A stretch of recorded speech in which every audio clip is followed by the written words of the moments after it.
Hello. So today I want to talk about love and compassion and some of the obstacles to it.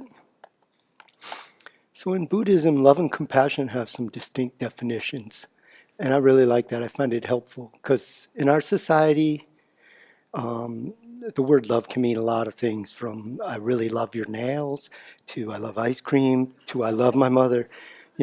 So when we think of the Buddhist definitions, love being defined as wanting someone to have happiness and its causes, and compassion being defined as somebody wanting to be free of suffering and its causes.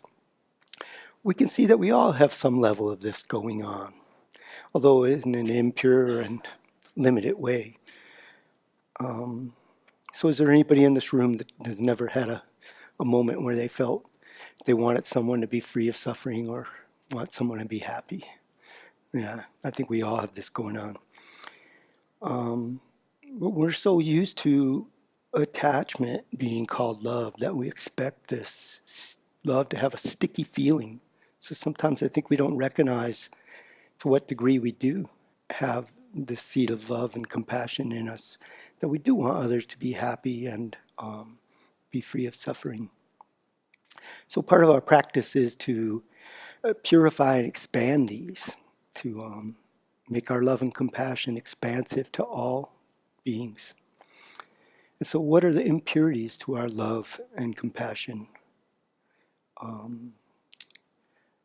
What are the obstacles that we have to contend with? I think of anger and impatience, intolerance, attachment, jealousy, fear, insecurity, on and on. But many different afflictions can be a hindrance. But they're based in the self-centered, self-obsessed thought. So that's a real hindrance there, is this thought of me. And and this is often referred to as self-cherishing, as like when we study the the benefits of cherishing others and the disadvantages of self-cherishing.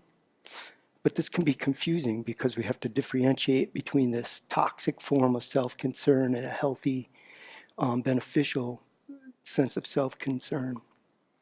And I believe these two are near enemies. If not looked at very closely, then they seem very similar. But when we look deeply, then one can see that they lead in to different results, very different results. The self-centered thought is the thought that our own happiness and our own suffering is more important than anyone else's, and we develop an attitude that strives to for what we think will bring us happiness, even if it's at the expense of other people's happiness. And this leads to creating negative karma, disconnect and conflict with others. And it's a major hindrance to our practice. It's a major hindrance to developing love and compassion. And it really doesn't help us develop love and compassion for ourselves either. It just leads to misery. So developing a healthy state of love and compassion for oneself, however, is quite different. It is not in direct opposition to developing love and compassion for all beings, as is this self-centered thought. Actually can be helpful in developing love and compassion for others, as I will talk about in a minute. I think it's more about being patient and forgiving with oneself, taking care of your own basic needs, seeing your good qualities, and avoiding non-virtuous behavior that that we learn will only bring us negative results, will bring us suffering.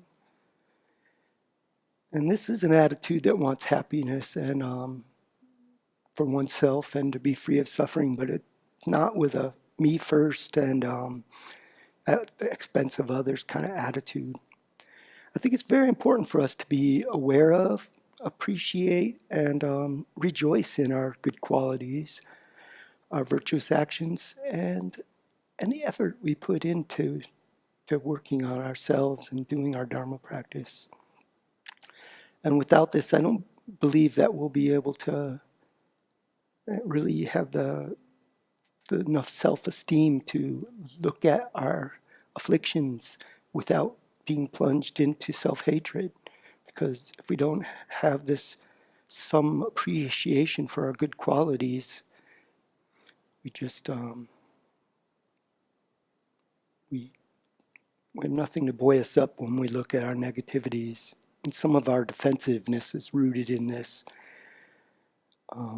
attitude, pushing back at criticism because we aren't able to look at and accept our faults without thinking we're devoid of worth.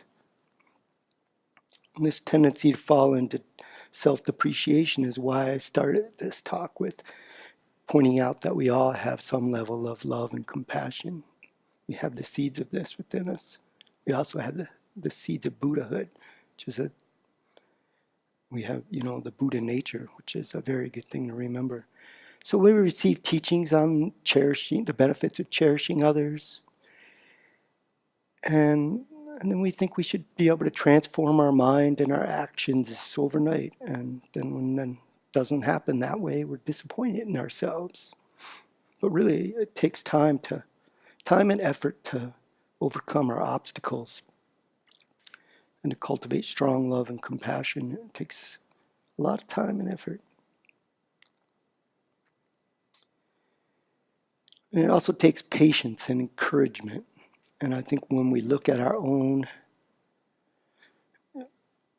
practice and we recognize what progress we have made, that can be a source of encouragement.